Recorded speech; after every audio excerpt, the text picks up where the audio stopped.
Buenas tardes y les doy la bienvenida al seminario del Cybersecurity Conference. Eh, en esta tarde vamos a estar hablando de ataques a la cadena de suministro y lo que esto puede significar para nosotros. For the people that are joining us that speak English, this is being transmitted to Zoom. So there's a symbol at the bottom that you can actually change the language in order to put it in English, since the entire conference is going to be in Spanish in this case. Continuando con la charla, los ataques a la cadena de suministro se han visto cada vez más prominentes dentro del mundo de la ciberseguridad, porque son amenazas que realmente no percibimos a veces como algo que nos puede afectar seriamente. Y realmente este tipo de ataques no es algo nuevo que estemos experimentando ahora, sino que hemos visto ya años atrás, digamos, regresando a épocas de pandemia, cuando fue el ataque a SolarWinds, en el cual atacaron el código fuente de SolarWinds y a través de la distribución de parches de SolarWinds atacaron a múltiples clientes de SolarWinds, generando una puerta trasera a las infraestructuras de los clientes de SolarWinds. Más recientemente tenemos el ejemplo de IFX, que los atacaron con ransomware, y al momento que los atacaron con ransomware, múltiples clientes quedaron totalmente fuera de sus redes, algunos no pudiendo operar porque tenían todo, incluyendo sus respaldos dentro de IFX. De la misma manera lo vimos pasar unos meses después en Chile con la empresa Grupo GTD, en el cual también fueron afectados empresas de Chile y Perú por el ataque a GTD. Y mucho más recientemente, este año, el ataque a Tigo en Paraguay, que también fue afectado, en el cual actualmente le están pidiendo un rescate de 8 millones en Bitcoin para devolverle los datos. Esta noche nos acompañan 3 expertos de ciberseguridad, realmente que tengo el placer de conocerlos, algunos por bastante tiempo. La primera persona que nos acompaña es Fabián Díaz. Fabián actualmente actúa como CISO en múltiples startups y fue anteriormente el CISO de Scotiabank en Colombia, y es un líder innovador en ciberseguridad que tiene más de 12 años de experiencia en el ámbito. Como CISO en diversas organizaciones, ha dirigido proyectos significativos digitalizando sistemas financieros y transaccionales con sistemas cloud. Su enfoque va mucho más allá de la tecnología y la ciberseguridad, ya que ha transformado procesos generales financieros y ha actualizado sistemas obsoletos a tecnologías biométricas y comportamentales dependiendo de las necesidades del mercado. Colaborador destacado con entidades financieras y organismos gubernamentales en Estados Unidos y Latinoamérica, incluyendo la Fuerza Aérea y el FBI, con diversos estudios en la Universidad de Maryland, Michigan y Westfield. Adicionalmente, tengo conmigo a Milton Amado. Milton Amado es un profesional de ciberseguridad, es actualmente el CISO de Liberty para Andes, y con él tiene más de 18 años de experiencia en tecnología de la información, ciberseguridad, cumplimiento normativo y gestión y liderazgo. Sus habilidades abarcan desde compromisos pequeños de seguridad de la información hasta proyectos de alta visibilidad que incluyen grandes empresas multinacionales que abarcan diversos sectores industriales. Experimentado en la gestión de presupuestos, recursos de proyecto para garantizar la máxima rentabilidad y satisfacción de sus clientes. Adicionalmente, Milton, antes de ser CISO, trabajó mucho tiempo entregando en la región de Latinoamérica el programa de riesgo cibernético, específicamente para un cliente de un Fortune 500 que tiene más de 26 oficinas en todo el mundo. Las responsabilidades incluían supervisión del equipo, gestión del presupuesto y ayudar con el cumplimiento de las obligaciones contractuales y los términos de SLA. Finalmente, tenemos a Rafael Aguirre. Rafael Aguirre es el CISO actual del Grupo Bancolombia, velando por toda la ciberseguridad, no solo de Bancolombia en Colombia, sino también de Banco Agrícola en El Salvador, BAM en Guatemala y Banitzu en Panamá. Él tiene 25 años de experiencia en diferentes cargos y tecnologías y ciberseguridad en el Grupo Bancolombia. Entonces, les doy la bienvenida a todos y quisiera que empezáramos con un poquito de las perspectivas que tienen ustedes de lo que es un supply chain attack, un ataque a la cadena de suministro. ¿Cuál es la naturaleza y evolución de los riesgos de este tipo de ataque? Quiero que me compartan sus ideas sobre los riesgos más críticos que enfrentan la industria.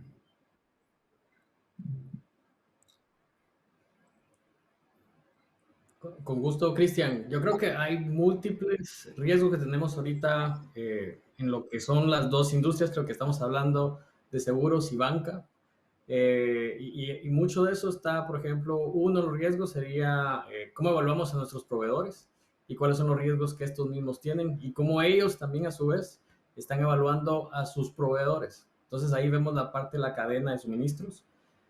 También creo que estamos viendo mucho cómo están ellos participando dentro de nuestros ejercicios, por ejemplo, de continuidad de negocio, que eso es algo que está saliendo a luz, más con lo que acabas de citar. Citaste tres claros ejemplos, IFX, GTD y ahora Tigo en Paraguay, donde se vuelven clave cómo ellos están manejando sus riesgos. Y bueno, y después también cómo hacemos un monitoreo.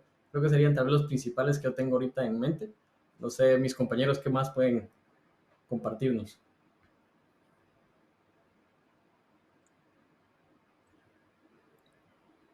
Rafa, creo que tienes el micrófono en silencio.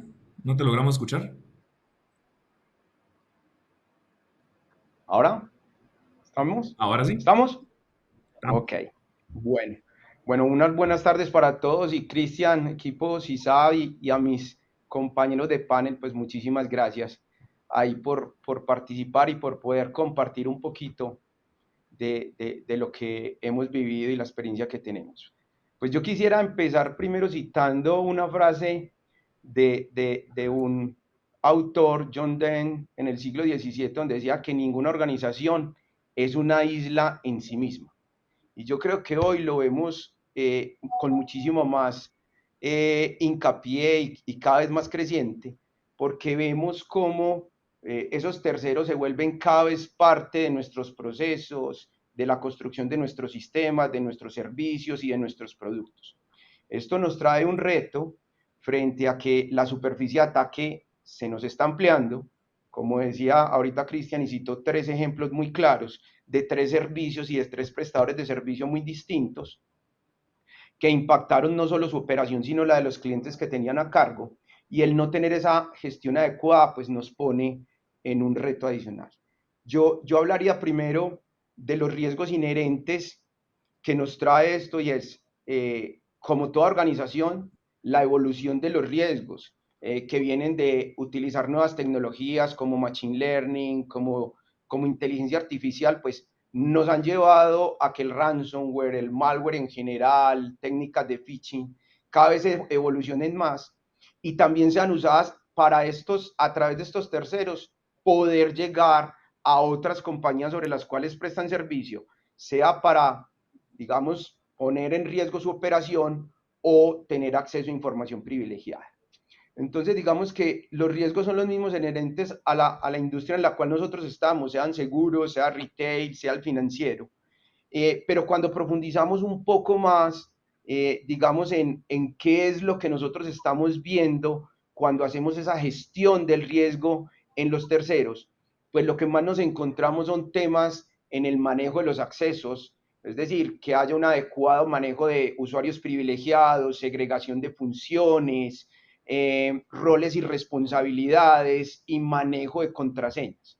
Ese es un primer bloque en el cual nosotros vemos ya muchos riesgos inherentes a la operación que nos pueden poner como un proveedor prestador de servicio a nuestras organizaciones. Otro riesgo que hemos evidenciado en los procesos que hemos realizado es la gestión de lo que llamamos la salubridad, es decir, el manejo de la obsolescencia, actualización de equipos, gestión de vulnerabilidades y adecuada configuración. Y por último, yo creo que el tema de tener un buen monitoreo y unos esquemas de atención y reacción entre incidentes. Digamos que eso cierra como la parte técnica. Y transversalmente, pues definitivamente hay un tema de concientización sobre el riesgo que tiene inherente el proveedor y los servicios que le prestan a las organizaciones. Entonces, tenemos desde los mismos riesgos que tenemos nosotros como ecosistemas y ya propiamente la operación. Creo que eso es lo que más hemos evidenciado. Muchísimas gracias, Rafa. Fabián, contame. Bueno, pues para mí uno de estos elementos siempre empieza, y como se define como supply chain, en esos elementos de confianza. A veces cuando determinamos a ciertos proveedores, a ciertos sistemas, estamos entregando parte de la confianza para la operación de nuestras entidades, y en cualquier descuido, en cualquier falla de validación, es lo que nos va a hacer un efecto en cadena a nosotros como un, como una inhabilitación de nuestros servicios en general. Entonces, el tener a estos proveedores, a estos servicios en constante monitoreo, en una revisión de un cumplimiento, nos puede ayudar a prevenirlo. Nada no lo garantiza. Y todo esto, pues aparte de cómo lo operamos, tiene que siempre ir acompañado de un muy buen plan de resiliencia. Gracias, Fabián. Hablando, moviendo, una de las cosas que tocamos es cómo vamos a gestionar el riesgo de estos proveedores para que minimicemos el impacto que podrían tener un ataque a la cadena de suministro. Ya hablando de cómo gestionamos estos riesgos, tal vez Milton y Rafa, dado que unos de la industria financiera y el otro de seguros, ¿cuáles son los desafíos que tienen cada uno en sus respectivas industrias? Por favor, tal vez discutamos estrategias que han sido efectivas para mitigar estos riesgos y tal vez también platiquemos un poco de la experiencia que ha sido el balanceo de los riesgos, compliance, regulaciones, leyes, etcétera. Vale. Tal vez empezamos con Ok. Rafa. Listo. No, perfecto, Cristian, grande. No, yo creo que es un punto clave el que acabas de tocar, porque yo creo que el primer desafío que hemos tenido en la industria financiera es poder tener esa visión 360 de todos los diferentes actores terceros, porque aquí tenemos proveedores, tenemos fintech, tenemos startups, una cantidad bastante amplia de esos terceros con los cuales nosotros interactuamos, proveedores de software. Tú lo mencionabas ahorita, el caso de SolarWinds, donde todos consumimos diferentes tipos de soluciones, sean SaaS o paquetes de los cuales adquirimos. Pues yo creo que los principales desafíos, y mencionabas algunos de ellos, y yo quisiera que conversáramos acerca de ellos. El primero es el conocimiento y las capacidades de los proveedores.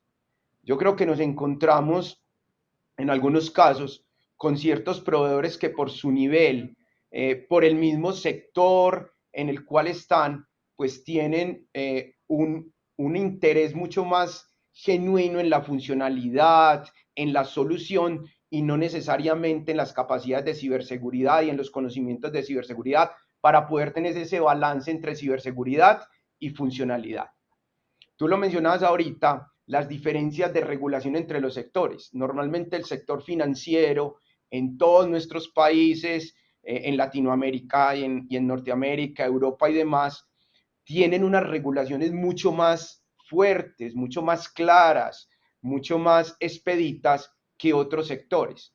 Entonces, cuando tenemos que utilizar esos servicios que vienen desde otros sectores, encontramos un desbalance entre las necesidades, como lo decía ahorita Fabián, de esa confianza que entregamos, sea porque ese tercero usa nuestra información, porque intercambiamos información o porque sus soluciones van a transformar nuestra información de acuerdo a las necesidades de negocio, y ahí encontramos unos retos grandes cuando nos acercamos a ellos a decirles, necesitamos este nivel, tú estás tratando una información que para mí tiene un nivel de privacidad alto, de criticidad alto y necesito ciertos niveles mínimos y poder hacer ese due diligence. Eso es un reto grande y si eso lo acompañamos con el marco legal, es decir, si existe una brecha y se materializa un incidente, la regulación en el sector financiero puede ser mucho más exigente, digamos, si somos regulados SOX, si tenemos la SEC como un ente que nos vigila, pues tenemos unos niveles y unas exigencias mucho más grandes que otro sector que puede ser de industria, que tiene menos exigencias, lo que nos llevaría a ese desbalance donde ellos dicen, venga, yo no tengo que llegar a ese nivel y si necesito llegar a ese nivel para prestarte esos servicios, pues nos va a traer otro reto que son los costos. Y muchas veces esos costos o esos sobrecostos que nos toca asumir para que un proveedor pues llegue a ese mínimo de seguridad que permita mantener la confianza que nos decía Fabiana ahorita, cuando yo extiendo mi información, mis datos hacia ese tercero. Y por último, yo creo que el reto entre los competidores, hoy tenemos competidores en todos nuestros sectores, el sector financiero no es ajeno, y muchos de esos competidores que están en esos otros sectores tienen regulaciones mucho más, digamos, soft, lo que nos está llevando a que esa competencia entre agilidad, entre procesos de pronto un poco más fuertes, controles más rígidos, nos llevan a un desbalance entre la experiencia de usuario en cada uno de las dos experiencias, esos competidores con menos regulaciones versus un sector financiero que puede tener unas regulaciones mucho más estrictas. Entonces, para resumir, conocimiento y capacidades, regulaciones entre sectores, el marco legal sobre costos y competidores con un nivel de exigencia menor al sector. Estás en mute, Cristian. Estás en mute, Cristian. Muchas gracias, Rafa. Y es súper interesante lo que mencionaste de tener el conocimiento, la capacidad de los proveedores, todo el tema regulatorio, cómo a veces es necesario pedirle a los proveedores de que lleguen al nivel regulatorio que tú necesitas porque a ti te lo exigen de parte de la super para que hagas ciertos controles, pero nadie se lo está exigiendo a los proveedores que te dan servicios a ti. Y después, como tú bien lo mencionas, te hacen los sobrecargos de regreso. Milton, ¿esto es algo similar que estás viviendo tú en el área de seguros o hay algo diferente o algo que quieras agregar? No, la verdad que lo que expuso Rafa va muy sobre el punto. Las regulaciones que hay ahorita en la región es algo que cada uno va definiendo por separado. Por ejemplo, yo te puedo decir, yo estoy viendo 3 países, uno es Chile, el otro es Colombia y el último es Ecuador. La regulación que hay que nos está pidiendo, por ejemplo, ciertos estándares de seguridad para terceros en Colombia tienen un nivel que uno lo puede ver y evidenciar y es lo que expuso ahorita Rafa. En Chile estamos a un nivel muy similar. Sin embargo, por ejemplo, otros países donde estamos nosotros operando, como Ecuador, el nivel de exigencia no es el mismo. Y sin embargo, nosotros adaptamos como nuestros procesos para que estemos pidiendo lo mismo a proveedores. Pero tocamos el tema que está señalando Rafa, que es costos que nosotros tenemos que después asumir o que los proveedores simplemente no están dispuestos a tomar. Y ahí es donde miramos, por ejemplo, proveedores muy grandes que nos pueden decir, mira, estos son mis estándares, que podría ser mucho como lo que pasó con IFX y con GTD, y otros que son tan pequeños que también tienes que ver cuál es el costo que nos puede llevar el tener esa innovación que estamos con estos proveedores nuevos y perderla. Entonces tienes que hacer una evaluación muy cercana. Pero por ejemplo, para nosotros en la parte de seguros hay varias regulaciones que nos está pidiendo ese acercamiento y además involucrarlos en parte de lo que son las fases de recuperación o de evaluación que tenemos, por ejemplo, con el BCP, un plan de respuesta de crisis, y también hasta cómo participan ellos, por ejemplo, en un juego, en un cybergame, que sería cómo respondemos a un incidente, y si ellos están al mismo nivel que nosotros estamos. Pero tocamos todo lo que señaló Rafa perfectamente. Entonces creo que estamos muy similar en cuanto a las dos industrias, y creo que habría que ver también, por ejemplo, yo podría citar la parte de industria minera que hay en Chile, y ellos hacen ejercicios todavía de una forma más frecuente porque son clave para lo que es el PIB en el país. Entonces ellos hacen, por ejemplo, simulaciones con proveedores cada 3 meses. Así que hay diferentes niveles. Ahora, Cristian, ¿Algún deseo? en Sí, sí, cuanto, por favor. ahora en cuanto a la segunda parte sobre, pues, digamos, qué estrategias hemos llevado a cabo, de pronto lo tocó tangencialmente Fabián al inicio, y voy a retomar otra frase de Edna Conway, que fue Chief Security Officer en Cisco, y decía que para construir una seguridad omnipresente en el ecosistema de terceros, es necesario saber quiénes son esos terceros y qué hacen para ti. Entonces yo creo que en las estrategias lo primero es poder llegar a identificar esos terceros, sí, y qué tipo de interacción y digamos procesos te soportan. Si ellos tienen acceso a información, si se intercambia información, si nosotros instalamos o usamos su software en nuestro ecosistema. Segundo, poder tener una clasificación de terceros según la criticidad para el negocio, y ahí es muy alineado sobre qué información tienen acceso y si esos procesos que soporta, qué nivel de criticidad tienen. Tener un mecanismo de validación en las 3 fases que yo tengo con un proveedor, en el antes, en el durante y en el después de la relación. Es decir, cuando lo estoy contratando versus la criticidad del servicio y de la información, durante la prestación del servicio, porque puede haber transformación en los servicios que me presta, y definitivamente algo que muchas veces olvidamos y es el después.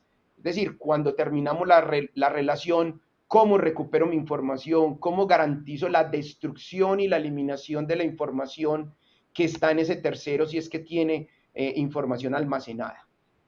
Y por último, yo creo que definir un proceso y un equipo interdisciplinario entre abastecimiento, riesgos, ciberseguridad y definitivamente tener dueños de contratos y de relaciones que nos permitan poder mantener la comunicación y la retroalimentación con los terceros en cada una de esas etapas.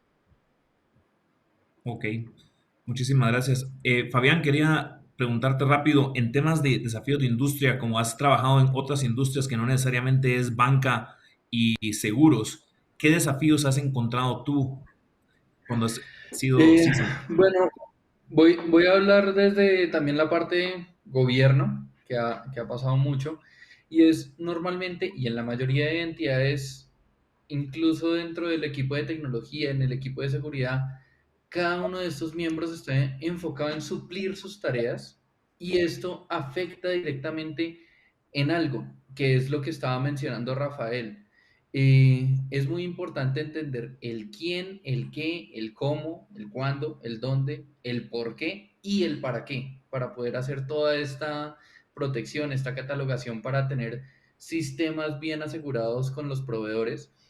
Y muchas veces en estas entidades lo que pasa y hacia cualquier equipo de ciberseguridad, se entienden muy bien las herramientas de seguridad, se entiende que debo tener una catalogación dentro del directorio activo, de que tengo que manejar distintos bosques, tengo que tener árboles, tengo que tener roles, permisos, pero entra un proveedor y cuando se genera desde el equipo de adquisición de producto, nunca se comunica bien la información y dicen, ah, es que este equipo va a consumir información. Bueno, tenemos un rol y vamos a darle permiso de lectura y escritura.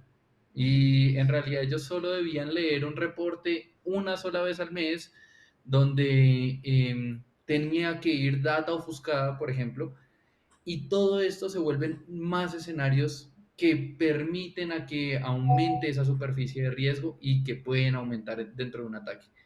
Entonces, uno de los retos principales es empezar a transformar esos equipos internos, empezar a mostrarles que entender toda la parte de operación del negocio es muy importante, que es vital saber hasta qué límite necesita cada uno de estos proveedores o cada uno de los clientes que vamos a tener para poder cumplir nuestro rol dentro de una organización, para poder generar esas reglas de forma coherente sin afectar el sistema. Y de una vez, como también lo estaban mencionando Rafa y Milton, el poder tener plan A, B, C, siendo específicos, por así decirlo, con el caso de IFX Networks, fallan estos sistemas, ¿cuánto tiempo me toma en recuperar el servicio? ¿Qué pasaría si? Siempre hay que retar a estos proveedores y ponerles en su due diligence el peor escenario de prueba. ¿Qué pasa si se cae todo el sistema? ¿Cómo vamos a poder recuperar la información? ¿Cómo vamos a poder estar operativos con su competencia? Normalmente esto es algo que no le va a gustar a ese proveedor, pero que es algo que nos ayuda a garantizar un plan de comunicación, al igual que no solo depender de un solo vendor, de decir, tengo el número o el contacto de solo una persona dentro de esta organización, porque en el momento que esto falle, que haya una renovación en la organización externa, perdemos un contacto vital que nos puede llegar a afectar a largo plazo. Gracias, Fabián. ¿Algo que quisieras agregar sobre cómo gestionar los riesgos que no se ha tocado, Milton? En la parte de gestión de riesgos, realmente como nosotros lo hemos manejado y como ha sido, por ejemplo, la experiencia en la industria, es una debida creación de un marco de gestión de riesgos, donde tenés, por ejemplo, una matriz y tenés identificado, como ya lo ha mencionado también Rafa, cuáles son esos tus proveedores críticos con los cuales estás trabajando y cuáles son los controles que debes implementar o que le estás exigiendo a ese proveedor debido del servicio que le estás pidiendo a él que te va a otorgar. Entonces eso te lleva a esos controles que vas a implementar y también, por ejemplo, un trabajo que haces, como había dicho también antes, interdisciplinario, donde, por ejemplo, con el área de legal, diseñas cláusulas que van en los contratos que van a irte dando ese sustento en cuanto a requerimientos que puedas llegar a tener, como pueden ser algún tipo de póliza o algún seguro de ciberseguridad que podría estarle exigiendo, dependiendo de qué tipo de servicio te está dando y si estás compartiendo algún tipo de información con este proveedor. Por ejemplo, nosotros que damos servicio a algunas instituciones financieras, nosotros tenemos una póliza de ciberseguridad, la cual da un sustento y también por cualquier cosa que pudiese llegar a pasar. Pero estas pólizas nos exigen a nosotros tener un nivel alto de ciberseguridad y esto avala la gestión que estamos haciendo. Entonces, creo que eso es algo que también podrían tomar en consideración, pero nos ha funcionado bastante bien. Gracias, Milton. Moviendo un poco el tema, ¿qué tan importante creen ustedes, tal vez empezamos contigo, Fabián, concientizar a los usuarios sobre estos riesgos de terceros de la cadena de suministro y cómo lo podemos hacer? Bueno, voy a contar una anécdota de alguna antigua entidad en épocas de pandemia. En estos escenarios, digamos, cuando todos estábamos en aislamiento, no podíamos poder movernos y teníamos que recurrir a nuevas herramientas para solucionar el trabajo en día a día. Muchas organizaciones lo que hicieron fue recurrir a herramientas free para todo el servicio de operación, planeación, negocios, donde se encontraron y en lo que yo viví era muy curioso, era en parte un poco cómico porque las personas sí presentaban su incomodidad de decir, necesitamos tener algo para poder trabajar, para tener cómo compartirnos tableros, cómo compartirnos información dentro de la entidad. Sin embargo, lo que empezaban a utilizar era herramientas de este módulo free y que en realidad era, por así decirlo, casi que sitio web slash y uno podía poner el campo que quisiera y ponían elementos críticos del negocio, planes a futuro de marcas que fueran a lanzar un nuevo producto, que para la competencia esto es algo muy vital para entender hacia dónde se va a mover el mercado. Hacerle entender y capacitar a cada uno de los miembros el por qué no debía hacerse de esta forma no siempre es tan sencillo. Las personas no vislumbran a veces esto o lo evalúan como una criticidad baja, porque la primera frase que van a mencionar es, pero ¿cuándo alguien va a ver eso? Y guste o no, pasa mucho. Esto es algo que nosotros tenemos que ayudar a implementar en el ADN de las personas, que es, para mí en lo que me ha funcionado mucho es hacerles charlas, hacer demostraciones de por qué es importante, cuáles serían estos escenarios desde un atacante y cómo se podría ver afectada la entidad si algo de esto es afectado. Disponibilizarles elementos, ¿sí? Normalmente yo no considero que, por así decirlo, sea bueno tener como un mazo para cuando algo se incumpla, llegar a castigar, sino es más de promover y darles herramientas para mejorar los sistemas. Entonces, habilitarles una línea de cualquier duda, de inclusive, aunque sea ya una herramienta aprobada, que se puedan comunicar con los equipos de seguridad, que puedan decir, oigan, esto está funcionando bien, se me hace muy extraño que yo pueda llegar a hacer esto. Puede que dentro de algún momento en el tiempo fuera una operación normal, pero ya no lo es. Entonces, ese seguimiento continuo es algo muy importante. Normalmente, y para mí es, el equipo de seguridad no solo puede ser esa área que está manejando el CISO y de ahí hacia abajo, sino tiene que serlo toda la entidad, tiene que permear a cada una de las personas y tiene que haber esa concientización, fomentarla, premiarla si se encuentra algo, ¿sí? No si se encuentra una vulnerabilidad, empezar el ¿y por qué revisó eso así? Sino gracias, darle las gracias porque cualquiera de estos reportes está ayudando a mejorar a cada una de las entidades. Muchísimas gracias, Fabián. Milton, ¿cuál es tu perspectiva en cómo concientizar a los usuarios en este tema para reducir los riesgos de supply chain?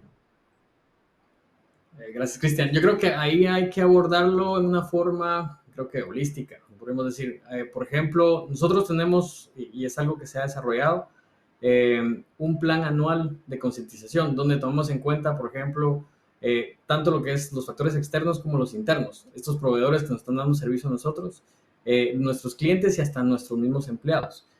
Parte de lo que hacemos, por ejemplo, es la concientización de colaboradores, donde involucramos todos los que participan en los procesos de abastecimiento. Ahí está el área de abastecimiento y compras, está el área legal, está el área también de cumplimiento, el área de riesgo y ciberseguridad.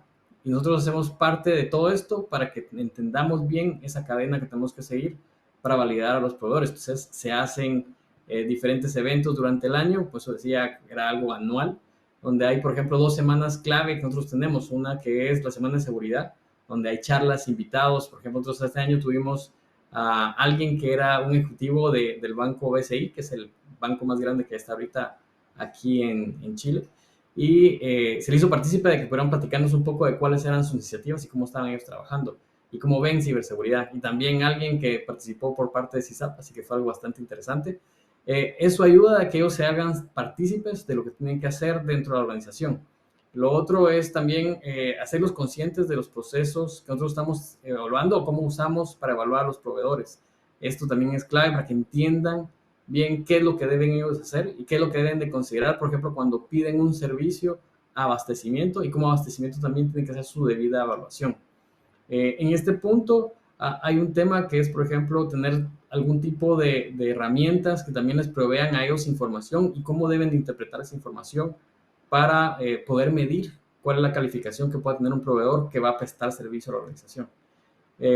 También otra cosa que nosotros educamos es cómo hacer un análisis de impacto, y eso también es para los usuarios que son, por ejemplo, los que más piden servicios. Y hay ciertas áreas que dentro de la organización tenemos identificadas que son las que más piden. Por ejemplo, tenemos a un área que es siempre muy especial para esto, que es mercadeo, y mercadeo siempre está pidiendo información, por ejemplo, a terceros, o compra información que le sirve para hacer algún tipo de análisis y que ya forma parte de otro tipo de evaluaciones que hay que realizar. Entonces, eso es algo que también se les educa a ellos. Sabemos que son un área clave para que ellos entiendan cómo deben seleccionar sus proveedores y que deben entrar al proceso que nosotros tenemos ya de selección de proveedores. También está la concientización del uso de tecnologías, cuáles son las tecnologías aceptadas dentro de la organización y qué es lo que nosotros queremos que realmente tomen en cuenta cuando están haciendo una selección de tecnologías dentro de la organización.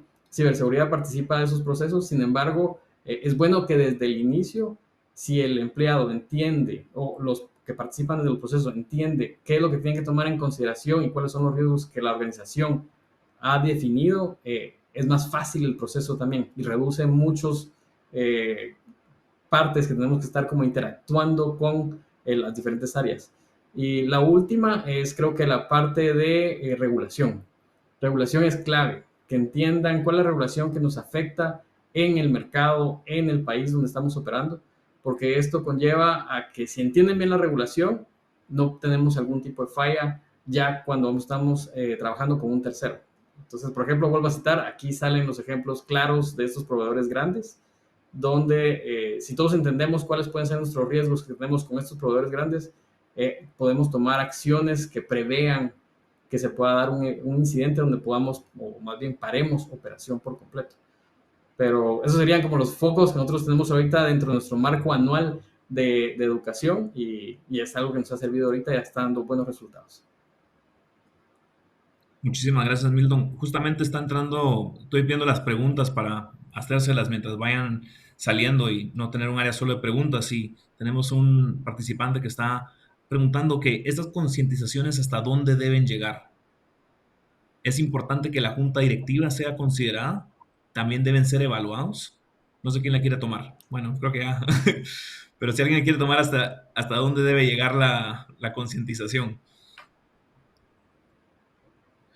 Bueno, si quieren, yo voy a mencionar, esto, como lo mencionaba, tiene que permear a todos los miembros de la compañía.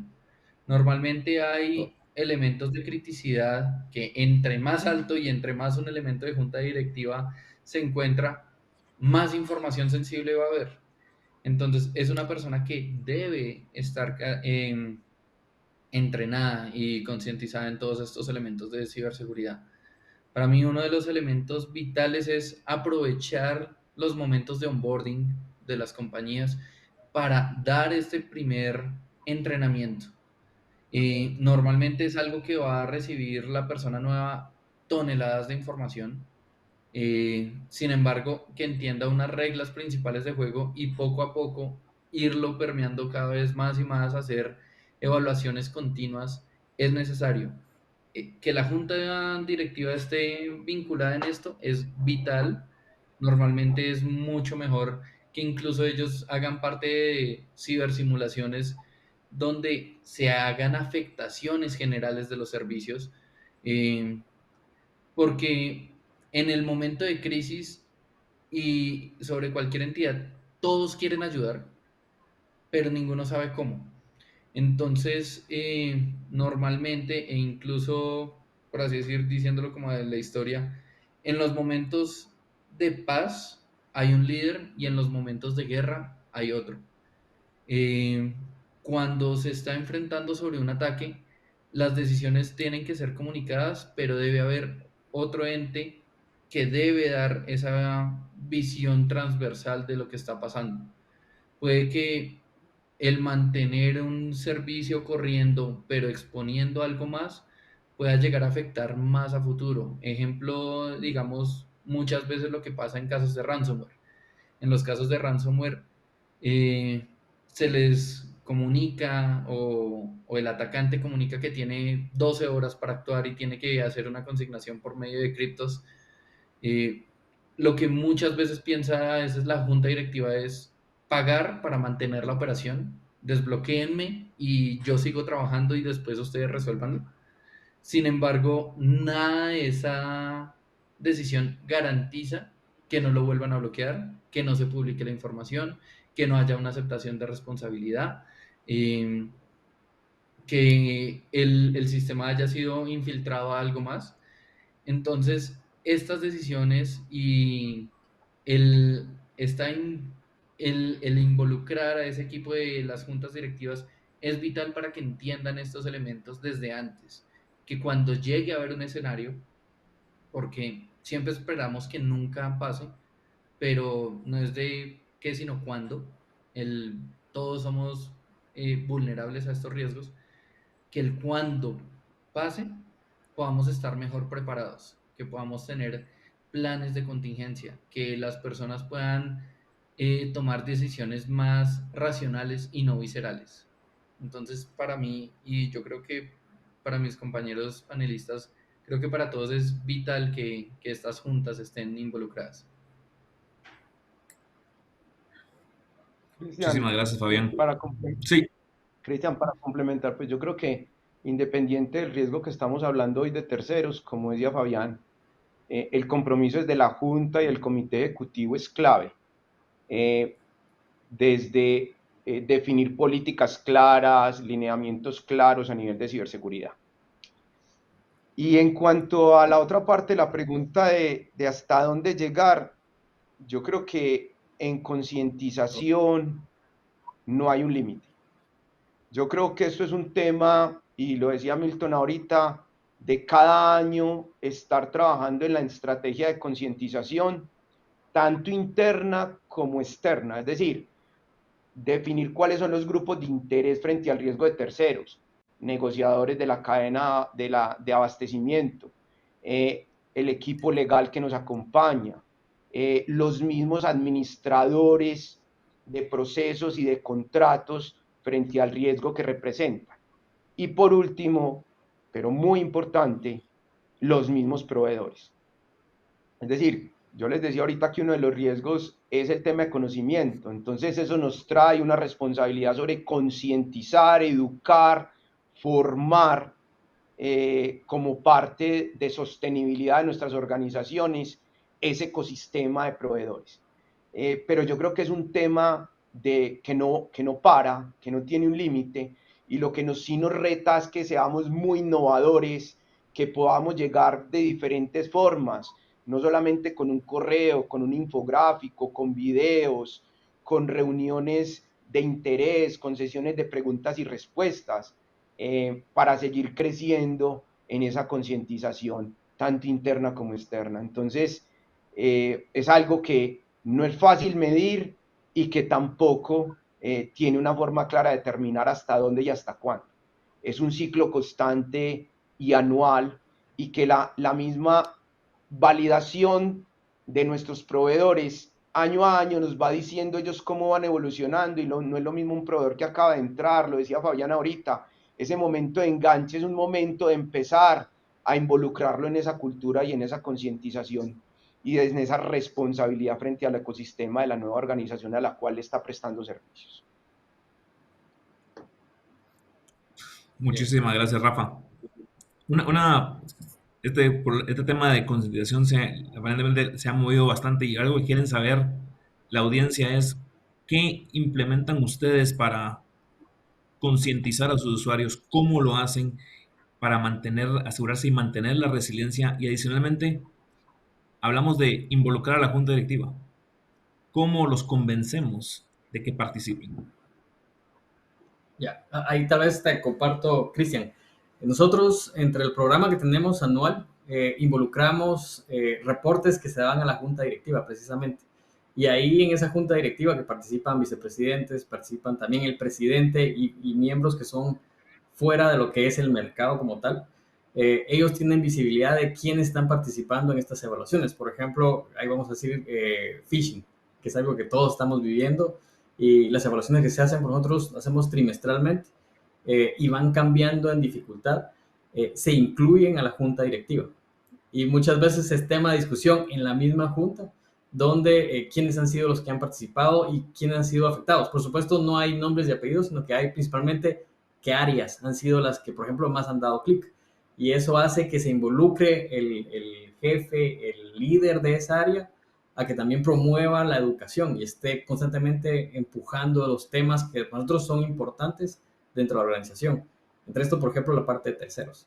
Entonces, algo que nos tomó nosotros tiempo, por ejemplo, implementar, y fue algo que ahora orgullosamente podemos decir, la misma gente lo pide, hay una herramienta de evaluación de terceros que de por sí la Superintendencia Financiera en Colombia lo utiliza para evaluarnos a las entidades supervisadas. Nosotros lo usamos para los terceros, y a veces nos dicen en las respuestas, mira, tenemos este nivel de seguridad, pero la herramienta te dice, no, ellos están en este otro nivel de seguridad. Y ahí que entramos también a decirles, miren, cuál es su programa de concientización, cuál es su programa de seguridad, cómo lo están haciendo, y te lleva a muchas otras cosas que puedes explorar para poder dar ese entrenamiento. Pero la junta directiva está informada, de todo esto, este entrenamiento que se está dando a todos dentro de la organización y se hace en diferentes entregas, en diferentes comités, comité de riesgo, el de ciberseguridad y también en lo que es ya uno que es trimestral, donde están también en el consejo directivo, pero es algo que nos lo piden las regulaciones y también para ellos es bastante importante ver este tipo de datos y estadísticas, pero sí se hace y son partícipes de las Dado evaluaciones. que tocaste el tema de la herramienta de la superfinanciera, me está preguntando cómo se llama y cómo adquirirla. ¿Cómo adquirirla? No, no le podría decir, pero se llama Scorecard y es muy bueno, Scorecard, ok. increíblemente bueno. Cybersecurity Scorecard. Perfecto. Es, Perfecto, perfecto. Ok, bueno, vamos a dejar un poquito al lado el tema de concientización, si no nos vamos a abarcar vamos a seguir en este tema por el resto de la hora. Y quiero tocar un tema que creo que es de alta importancia para cerrar todo el tema de proveedores y es el tema de colaboración. ¿Cómo ven ustedes la importancia de que colaboremos como empresas, ya sea entre la misma industria o intraindustria, para mejorar la ciberseguridad y la seguridad de la información? tal vez ahí, Cristian, voy a iniciar tal vez yo. Nosotros ahorita, por parte de Chile, hay regulación que ya nos está pidiendo esa colaboración directamente al CSIRT de país en Chile. En Colombia, por ejemplo, las entidades que nos agremian, como en mi caso es la Asociación de Aseguradoras de Colombia, Fasecolda, ellos ya piden también, por ejemplo, qué tipo de información podemos compartir de los incidentes que podemos nosotros tener. Por supuesto, está en una etapa inicial, nos lo está pidiendo las regulaciones, nos lo piden que lo hagamos. Sin embargo, está el tema de quién concentra esta información y cómo va a ser el uso de la información. El CECIR también en Colombia debe ser reportado.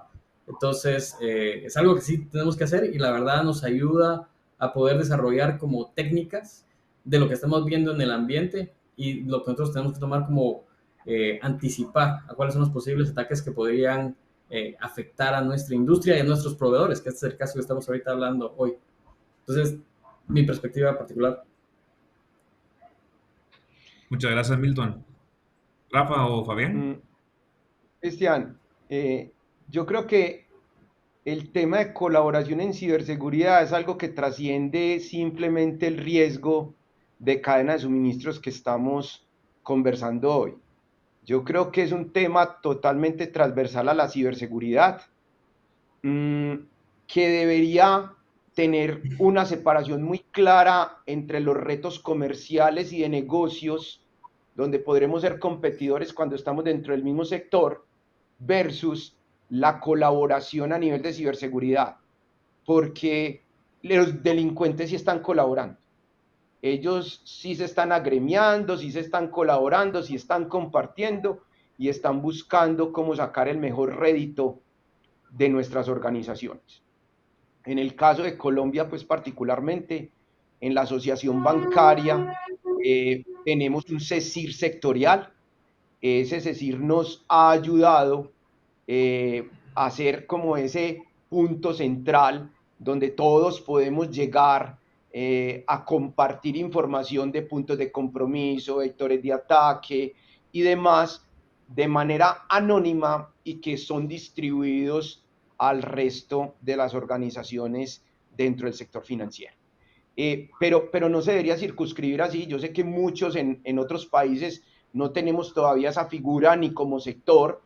Puede que en algunos casos ya tengamos un CECIR país que nos pueda ayudar a eso, pero yo creo que también hay un tema donde todos nos encontramos en diferentes espacios, tenemos relaciones con colegas y eso también nos lleva a que intercambiemos información y que nos cuidemos y que nos colaboremos. Yo creo que tenemos que pasar de decirlo a accionarlo y de desmitificar de que eso puede jugar en contra de la estrategia de negocio. Porque yo creo que compartir un punto de compromiso, compartir información acerca de un grupo que estamos viendo en nuestro país, que está con cierto comportamiento, yo creo que eso no nos da ventaja a ninguno, pero sí enriquece y nos puede poner un poco, digamos, en un bloque mucho más fuerte frente a la delincuencia. Porque como les digo, ellos sí se están colaborando, ellos también están utilizando las nuevas tecnologías y yo creo que tenemos que pasar de esa retórica a la acción y realmente buscar mecanismos de compartir, de co-crear entre todos para que podamos tener un nivel muchísimo mejor que nos permita cuidar nuestros negocios, nuestro sector y nuestro país, porque muchos hacemos parte de las infraestructuras críticas que prestan servicio en nuestros países. Muchísimas gracias, Rafa. Y Fabián, comentarios sobre temas de colaboración. Pues totalmente de acuerdo con lo que mencionó Milton y con lo que mencionó Rafa. Eh, voy a comentar, digamos, también dentro de nuestra naturaleza en los que decidimos trabajar dentro de la ciberseguridad. A nosotros nos apasiona este tema para mejorar los sistemas y directamente eso, prevenir cualquier ataque. Algo que yo he visto y que me ha enamorado de la industria financiera acá en Colombia ha sido esa camaradería. No importa la entidad financiera, no importa el banco, eh, el principal enfoque que tienen cualquier persona que está vinculado dentro de estos servicios es el ayudar a prevenir que los clientes sean afectados de cualquier forma, sean de mi competencia o lo que sea. Veo una posible vulnerabilidad. Tenemos este CECIR de Nasobancaria, está el CECIR financiero. Se han creado muchos canales para poder compartir esa información y ayudar a proteger.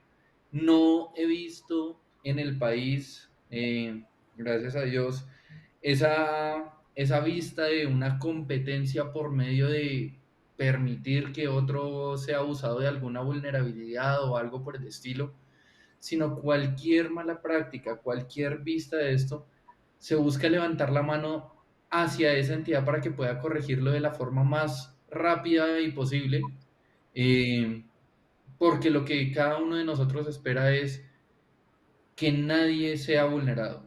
Y eso se me hace que ha sido algo muy hermoso dentro de la industria financiera en el país, que aun cuando son distintas entidades donde son competencia, la competencia es en el servicio al cliente, en los servicios que se le ofrecen a la persona, más nunca se va a poner en juego a ninguno de los clientes. Eso creo que es algo que ha ayudado a que esta industria crezca lo que ha crecido en los últimos 10 años, porque ha tenido un crecimiento abismal. Y creo que ese también va a ser un reto para motivar a las nuevas entidades como han sido las fintechs y estas startups que ahora están entrando en este terreno, como lo ha sido por el sistema de Open Banking, que en este momento en la mayoría de países de Latinoamérica se está regularizando, eh, para invitarlos a que también hagan parte de esto. El tener clientes o el mover información de clientes tiene una responsabilidad consigo, y el entender cómo compartir esta información o cómo hacerlo de forma responsable, con quién me alío, va a repercutir mucho. Muchísimas gracias, Fabián. Y siguiendo el tema de compartir información y colaborando, sé que la regulación de Colombia para cuando son datos personales hay que reportarlos si se detectaron que salieron datos personales, pero supongamos de que datos personales en este caso no salieron de la organización. ¿Ustedes comparten este tipo de incidencias o compartían, en tu caso que ahorita que no está trabajando en la industria financiera, Fabián, compartían este tipo de incidencias con los CECIRTs para que otros se beneficiaran de lo que aprendieron ustedes? Lo comento porque nosotros como CISAP hemos tratado de formar múltiples ISACs en el pasado y lo que obtenemos es lo siguiente. Todo el mundo quiere participar, pero le dicen, tú puedes ir, pero tú no abres la boca de lo que estamos hablando, lo que está pasando en la organización. Entonces, si nadie habla de lo que está pasando en un ISAC, no nos sirve de nada. Entonces me imagino que el CECIRT está funcionando como el ISAC acá, más o menos. Entonces, ¿ustedes sí comparten ese tipo de información? En muchos escenarios de ataques sí se ha podido compartir tipos de información como esto. Como lo mencionaba Rafael, los atacantes se comparten la información. Eh, voy a mencionar un escenario que viví hace muchos años, eh, pero a la gente le estaban haciendo un escenario similar a lo que era un phishing, eh, para que conciliara sus datos, y los atacantes entregaban toda la información en un canal de Telegram. Cuando nosotros hicimos toda la traza de un escenario, encontramos que pues, no se encontraba solo la información de esa entidad, sino se encontraba de muchas. ¿Qué es el plan para hacer? Pues no solo decirles, mira, ya está el chat y vaya y búsquelo, sino ya como habíamos listado y como habíamos estructurado toda la información que se había movido en el chat, ayudarle a cada una al mismo CECIRT, hacerle los filtros por cada una de las entidades y decirle, mire, aquí está la información de cada una de las entidades, usted tiene ya la responsabilidad de compartirla. ¿Por qué? Por ese mismo estilo de camaradería. No sé si Rafael también lo ha vivido, de el CECIRT se pone en contacto, no dice directamente quién ha sido el que le comparte la información, pero sí cuáles son los alcances y planes de mitigación que podría tener. Ok. Estás en silencio, Rafa. Rafael, creo que estás muteado. Gracias. Yo creo que así es, Fabián, totalmente de acuerdo. Todo parte de una estructura de compartir información de manera anónima. Y Cristian, no importa incluso si lograron materializar un ataque o un evento o no, si hay información relevante, puntos de compromiso, de campañas de phishing agresiva. Por ejemplo, el año pasado tuvimos una campaña de phishing muy agresiva hacia todo el sector, desde un command and control que cogieron de unos servidores que eran pertenecientes a una institución del Estado, por ende el takedown era muy complejo y había un bot que lo estaba recreando y estaba afectando a varios en el sector, y entre todos trabajamos en conjunto con el CECIR hasta que logramos controlar la situación y trabajar en ello, y al final no había ninguna sustracción de información, no, nada, pero estábamos trabajando en pro de proteger a nuestros clientes del sector y en cómo evitábamos que de pronto siguieran siendo víctimas de un phishing. Entonces, no se comparte necesariamente porque hay un incidente. Adicionalmente a eso, compartimos indicadores mensualmente dentro del gremio. Como lo decía ahorita Fabián, el gremio tiende a colaborar y nosotros nos comparamos de, venga, cómo estamos en takedowns, en tiempos, en volúmenes, cuáles son, digamos, los sitios donde más pueden tener localidad, esos sitios fraudulentos, y qué estrategias podemos tener. Trabajamos en conjunto con Asobancaria, con el CECIR, inclusive con la superfinanciera, en buscar alternativas que nos ayuden a mejorar la reacción y el control de este tipo de cosas frente a todo el sector financiero. Entonces, yo creo que todavía tenemos mucho por hacer, pero yo creo que vamos por buen camino. Vamos por buen camino, y lo que yo le diría a otros sectores es, hay que empezar y hay que desmitificar la competencia comercial frente a la colaboración en ciberseguridad. Totalmente de acuerdo. Milton, ¿algo que quieras agregar con lo que se ha hablado? Sí, no, concuerdo con los otros dos panelistas, con Rafa y con Fabián. Sí ha sido exactamente igual. Yo lo he estado viendo en dos de los países donde tenemos presencia, donde se da bastante este tipo de colaboración. Y, por ejemplo, también cuando interviene ya un ente supervisor que también comparte cuál ha sido la notificación, por ejemplo, de un incidente, eso ayuda bastante, porque ya sabes que esto ha sido recibido por todas las demás entidades que están supervisadas, y te dice más o menos qué es lo que ellos han estado haciendo y qué es lo que han encontrado.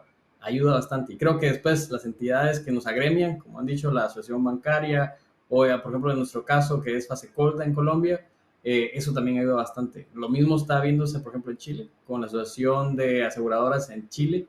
y también con la CMF, que es de supervisor financiero, nosotros tenemos acá. Hay mucha información que está compartiendo y un punto clave es, por ejemplo, los tiempos que tenemos nosotros de respuesta ante un incidente. En Chile está 30 minutos después de que se da un incidente, debemos reportar.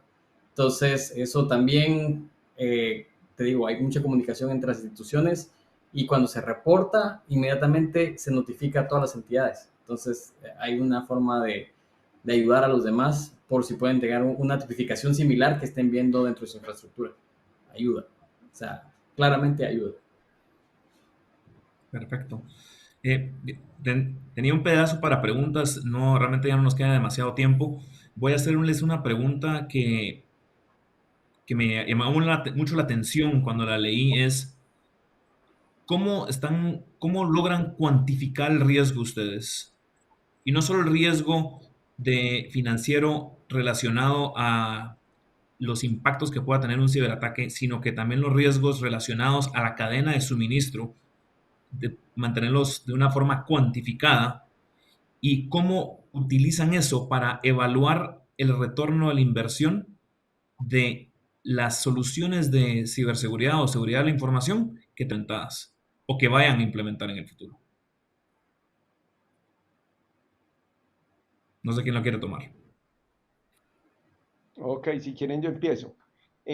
A ver, yo creo que lo primero, nosotros tenemos una metodología en conjunto con riesgo operacional, donde dependiendo de las tipologías, si esto tiene que ver con posible fuga de información, si esto tiene que ver con acceso a nuestros sistemas, si esto tiene que ver con interrupción en nuestros sistemas, se va dando dependiendo de la criticidad del sistema. Todo parte de tener primero una muy buena clasificación de los activos de información, porque de acuerdo al activo de información, a la criticidad del activo de información, es donde yo le voy generando ese perfil de riesgo y esa cuantificación de riesgos. ¿Ok? En cuanto al tema de terceros, hay un reto adicional y es que yo les decía ahora, ¿cómo clasifico la criticidad del tercero alineado con esa criticidad del activo de información sobre el cual procesa o sobre el cual intercambio o sobre el cual él tiene acceso? Y de esa manera queda metido en toda la estructura de procesos críticos. Lo mencionaba Milton ahora, si es vía, si no es vía, si es una aplicación vía, si no es un proceso vía, y de acuerdo a eso, el perfil y la cuantificación del riesgo puede ir subiendo o bajando. Por último, eso te va a generar lo que llamamos un riesgo inherente. A eso le aplicas los controles y las diferentes, digamos, mitigaciones que tienes y vas empezando a decir si ese riesgo se puede ir reduciendo. Entonces tienes que calcular un riesgo inherente al servicio, al proveedor, a la información, y vas reduciendo el riesgo en la medida que tengas controles, procesos que vayan mitigando el mismo hasta llegar a un riesgo residual. Ese riesgo residual lo debes comparar con un apetito de riesgo definido dentro de tu organización. Y eso te dirá si está acorde al apetito o si debes generar planes adicionales. Cuantificas qué tiene ese plan de inversión, cómo te reduce el riesgo, y ahí es donde vas a saber por cada dólar que inviertes cuánto mitiga y si realmente esa ecuación te da un caso de negocio adecuado. Excelente. Muchísimas gracias, Rafa. Milton o Fabián, ¿algo que quieran agregar? No, ahí alineado lo que dijo ahorita Rafael. Tal vez lo que podría agregar es de que también depende, como dijo, lo que hace riesgo operacional y cuál es la metodología que puede implementar. Yo metodologías que he escuchado y que he visto implementadas, por ejemplo, por parte de riesgo operacional, hay algunas que son internacionales, como son la ISO, como está NIST, y también lo he visto uno que es un framework que se llama FAIR, donde te da también cuáles son los pasos y qué es lo que puedes tomar para tener esa fórmula que te va a dar ese tipo de costos, por ejemplo, en cuanto a la operación. Pero ahí depende también, vuelvo a decir, cómo riesgo operacional define una metodología con la cual se va a sacar. Y nosotros apoyamos para esa gestión. Excelente, muchas gracias. Fabián, ¿algo que quieras agregar? No, total, eso es un elemento que es vital para hacer esa evaluación. Yo creo que agregaría algo que servirá no para las organizaciones, sino para estos proveedores que prestan servicios hacia las organizaciones. Como lo estaban mencionando Milton y Rafael, pues hay muchos estándares para alinearse. La mayoría de due diligence de las organizaciones están alineados a esto. Eh, Normalmente sí mantienen unos elementos de resiliencia, pero también recomendaría revisar el OWASP SAMM, que es el de Software Assurance Maturity Model, que Sí. ayuda mucho a evaluarse, a hacer una autoevaluación concisa de qué tan bien estoy en todos los elementos de cumplimiento, eh, que me permite hacer un, un cuadro transversal de muchas regulaciones. A uno le ayuda a evaluar SOC 2, le puede ayudar a evaluar NIST, le puede evaluar ISO. Incluso hay tablas en línea donde te muestran que si cumple ese numeral, con cuáles otros está cumpliendo en cada una de las regulaciones de distintos países. Así que para cualquier organización que quiera extender esos servicios hacia distintas organizaciones o países, eso puede ser de mucha ayuda para ellos. Excelente, muchas gracias. Y tal vez vamos a hacer una pequeña ronda de cuáles son sus pensamientos de cierre con respecto a lo de cadena de suministro. Si quieres empezamos contigo, Rafa, y vamos en orden. Bueno, yo les haría el resumen en, primero, tengan muy clara la clasificación de sus terceros, de acuerdo a lo que les mencionaba ahora, el tratamiento que le dan a la información y qué criticidad tiene la información.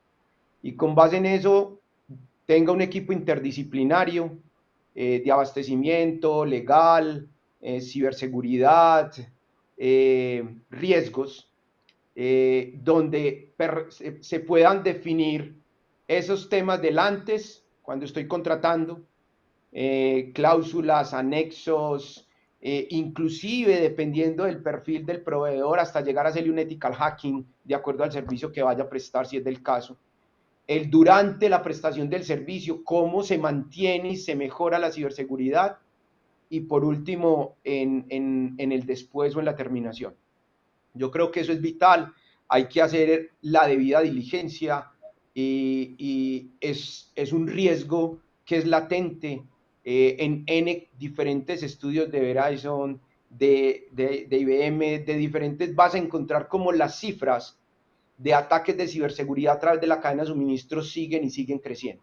Entonces yo creo que es algo sobre lo cual tenemos que estar claros en nuestras organizaciones y ponerlo en el tapete, incluso en algunos casos, si el servicio es muy, muy crítico, ir hasta una cuarta parte si es que el subcontrata algo y tener subcontrata o no.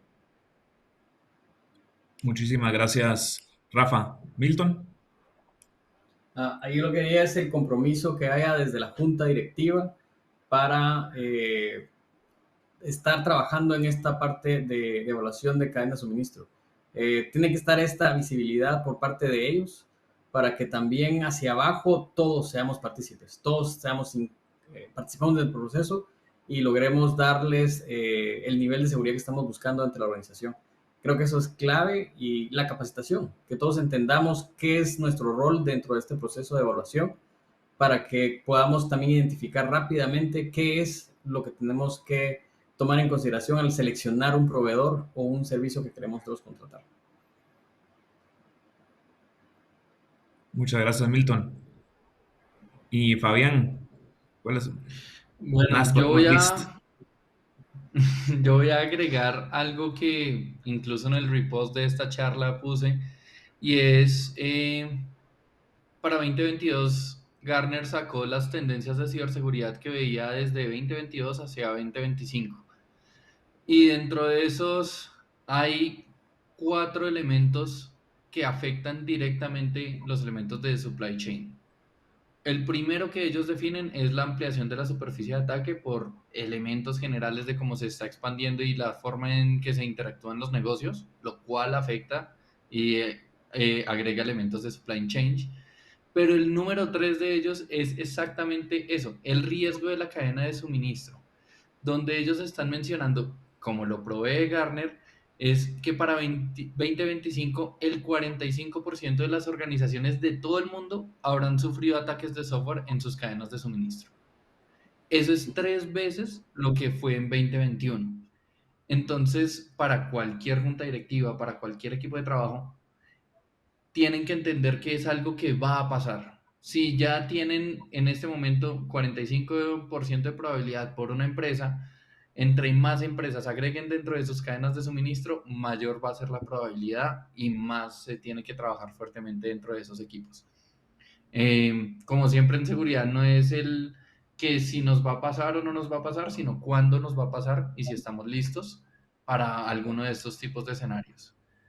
Entonces, es algo que vale la pena considerar, vale la pena evaluar muy bien con quiénes se asocia en estos elementos para poder prevenir y mitigar los riesgos que sean, así como lo decía Rafael, ojalá todo pudiera ser riesgos residuales. Muchísimas gracias, Fabián. Antes que todo, les quiero agradecer a los tres por habernos acompañado. Los riesgos de la cadena de suministro son riesgos reales.